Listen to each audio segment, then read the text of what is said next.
Bonsoir à tous et bienvenue en direct sur KTV. Nous sommes le lundi 6 janvier, ravis de vous retrouver en cette année 2020. Toute la rédaction de Kwesi se joint pour vous souhaiter ses meilleurs vœux en cette nouvelle année qui débute et un début d'année marqué par les événements qui se sont produits du côté de Koungou. En effet, le début des vacances scolaires aura rimé avec trouble à l'ordre public. Si le calme semble revenu, durant plusieurs semaines, la commune a été le théâtre d'affrontements entre jeunes et forces de l'ordre. Plusieurs blessés sont à déplorer, notamment du côté des gendarmes. Et si 7 interpellations ont eu lieu, l'heure n'est plus à la réflexion, mais aux actes pour endiguer rapidement ce phénomène. Au montage, Leslie Vumenet. Le 27 décembre dernier, le parquet de Mamoudzou communiquait sur les suites des troubles à l'ordre public du côté de Koungou.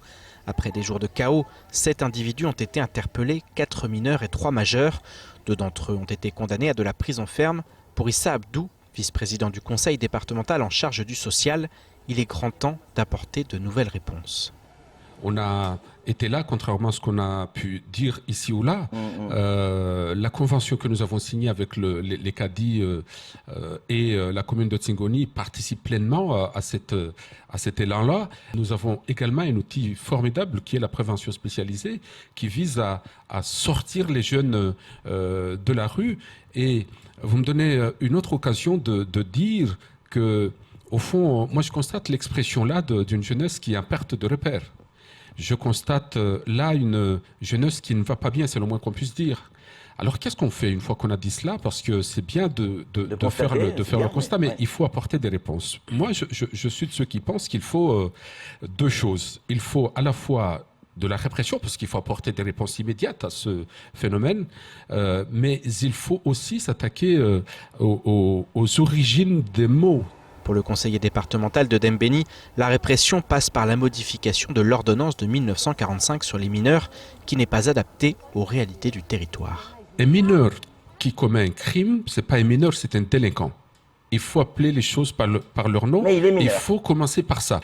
La vérité, cette ordonnance de 1945, j'y viens, dit la chose suivante, parce que c'est le vade-mecum de tout ce qui va suivre, dit la chose suivante, eh bien il faut avoir entre 13 et 16 ans, pas avant que le tribunal pour enfants puisse prononcer des peines à l'encontre de ces... Et encore, des peines qui seront atténuées, voire même supprimées. Ça n'est pas normal, ça n'est pas juste. Et donc il faut une réponse pénale adaptée. Il faut pareillement une brigade des mineurs qui a été annoncée, mais dont on attend toujours la couleur. Il faut aller plus loin dans les centres éducatifs renforcés ou fermés. Il y en a un à Amouro, mais avec des places très limitées. C'est ça qu'il faut faire. Il faut démanteler les réseaux de trafiquants de drogue, tout comme il faut une coopération, il faut le dire, entre Mayotte et les pays voisins. Si le manque de structure fait partie des facteurs menant à la délinquance, l'éducation des parents entre également en compte. Pour Issa Abdou, si un lien peut être établi entre délinquance et immigration au regard des chiffres, la responsabilisation des parents est une problématique commune. On ne peut pas ne pas le faire, malheureusement, parce que les chiffres sont là pour le dire, et donc il ne faut pas être naïf par rapport à ce sujet. Mais l'honnêteté commande là aussi de dire qu'il n'y a pas que des enfants étrangers qui sont concernés par la problématique. Et donc, il faut être beaucoup plus intelligent que ça, voir le problème dans sa globalité. Il faut aussi agir à l'adresse des parents mahorais, parce que souvent, la facilité, c'est se cacher derrière son petit doigt en disant circuler, il n'y a rien à voir, ce sont les enfants des étrangers. De toute façon, la vérité est que ça n'est pas vrai. Il y a aussi, malheureusement, des enfants et des parents mahorais qui ne jouent pas le jeu, et c'est aussi à leur adresse qu'il faut faire un certain nombre de démarches. Face à une délinquance de plus en plus violente, il convient de passer des mots aux actes, car cette problématique n'épargne plus personne. Et politique dans votre 19h, les élections municipales approchent à grands pas et cette question de la délinquance occupe évidemment le devant de la scène. À Mamoudzou, Nadjati Sindou Kombo est l'une des candidates au poste de première édile. Elle assure que la jeunesse sera sa priorité. Avec son équipe, elle a déjà débuté un travail de proximité afin de ramener certains jeunes dans le droit chemin. Je vous propose d'écouter sa réaction lors de la matinale de Kwesi. Ça fait 11 mois qu'on est sur le terrain. On a sillonné tous les quartiers de Mamoudzou. Je dis bien de Kaweni jusqu'à Vaïbe, Tsunzu, Tsunzu 2. On a relevé les problèmes qui sont là. Et ces jeunes-là, ils habitent dans ces quartiers qui sont des quartiers difficiles.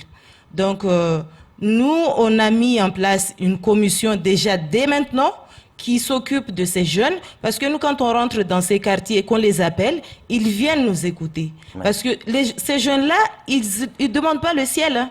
Ils demandent juste qu'on puisse les écouter, qu'on puisse les comprendre, parce qu'on ne met pas au monde un enfant délinquant. Il le devient après.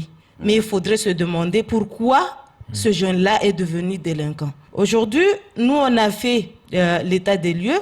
On trouve qu'il y a des jeunes de 8, 12, 15 ans qui n'ont jamais été scolarisés. Et là, on est dans un département français, je suis désolée, on ne peut pas avoir des jeunes de cet âge qui sont dehors. Ces jeunes, à cet âge-là, ils doivent être à l'école. C'est là-bas leur place. Et tout autre sujet maintenant, les avocats du barreau de Mayotte sont entrés en grève totale ce lundi pour tout type d'audience. En cause la réforme des retraites que le gouvernement persiste à imposer. Une réforme qui concerne toutes les professions et notamment les avocats, profession qui possède son propre régime de retraite en passe d'être supprimée et remplacée par un système universel à points. Un reportage signé Paul Arthur Avit. C'est un appel national qu'a lancé le CNB, le Conseil national des barreaux. En effet, les 70 000 avocats du barreau de France sont entrés en grève ce matin contre la réforme des retraites portée par le gouvernement. Un appel à la grève suivi jusqu'à Mayotte, département où les retraites font partie des plus basses de France. Les avocats au barreau de Mayotte font la grève parce qu'ils sont totalement solidaires du mouvement national de contestation à cette soi-disant réforme. Ce serait intéressant de discuter ce qu'est vraiment une réforme. Alors, en fait, cette opposition, je dirais, elle est double.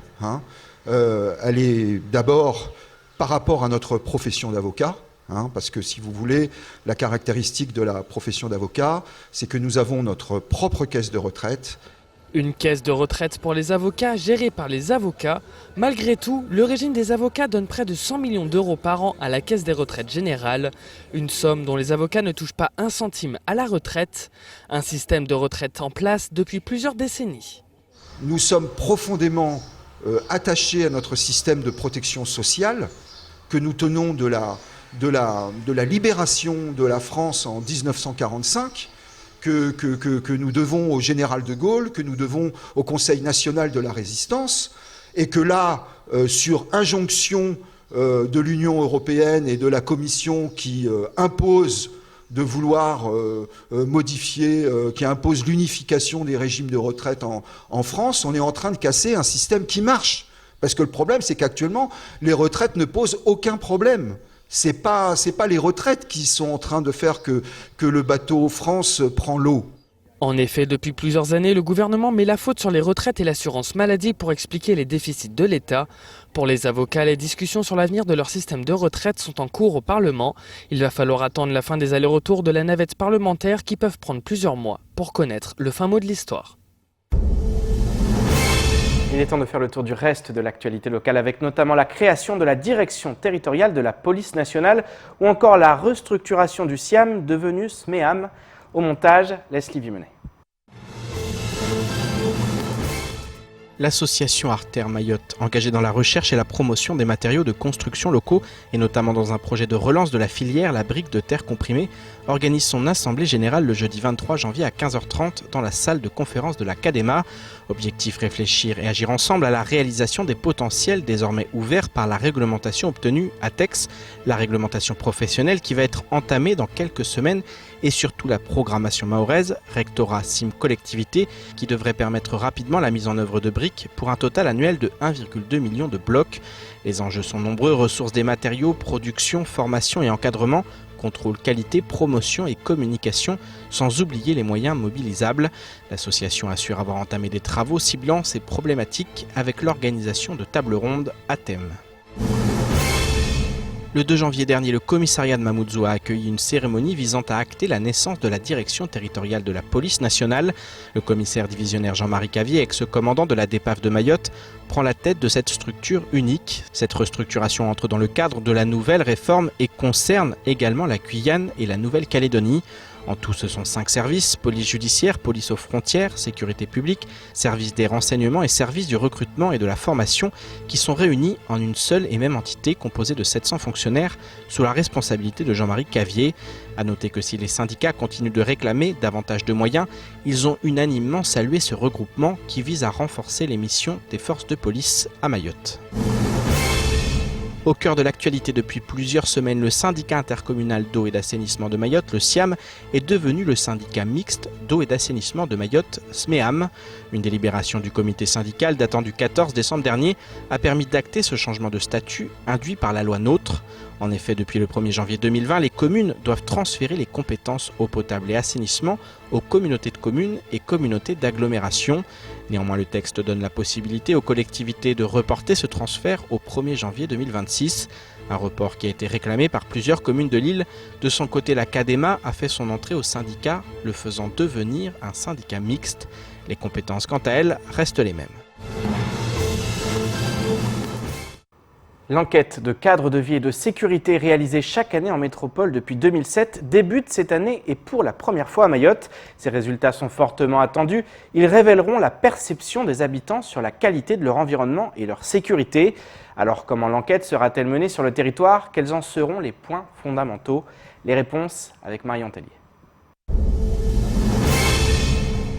C'est la première fois qu'elle est menée à Mayotte. L'enquête cadre de vie et sécurité est dès à présent réalisée sur l'ensemble du territoire. Durant les 9 prochains mois, 15 agents de terrain sillonneront l'île à la rencontre de 3000 foyers. Une première chose, c'est mesurer la qualité de l'environnement qui entoure, si c'est dégradé ou pas. Et puis après, il y a des sujets qui sont très importants et très largement évoqués dans le débat public à Mayotte liés à l'insécurité.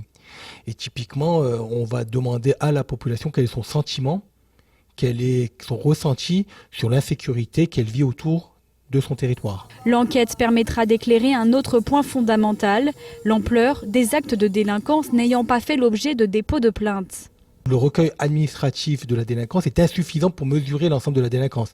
Typiquement, si vous avez des petits délits, vous n'allez pas porter plainte. Si vous n'êtes pas assuré pour votre maison, il est peu probable aussi que vous ayez porté plainte en cas de cambriolage. Les personnes en situation irrégulière sur le territoire illustrent elles aussi parfaitement l'exemple de l'absence de traitement administratif pour tout acte de délinquance commis à leur encontre. Rares sont alors les dépôts de plainte par crainte de se présenter aux forces de l'ordre. Il s'agit donc ici d'une première mesure pour objectiver des faits pour l'heure seulement abordés dans le débat public. Sur un sujet aussi important que celui-là, avoir une connaissance précise des éléments en fonction des populations, c'est fondamental. Et puis après, on peut envisager que les moyens mis dans ce sujet-là puissent être appuyés par rapport à l'objectivation. Les témoignages seront collectés en toute confidentialité. Les résultats de l'enquête devraient paraître dès le premier semestre de l'année prochaine. C'est ainsi que s'achève ce journal. Merci de nous rester fidèles sur KTV. Vous retrouverez votre journal demain dès 19h pour tout connaître de l'actualité locale. Excellente soirée sur Kwesi.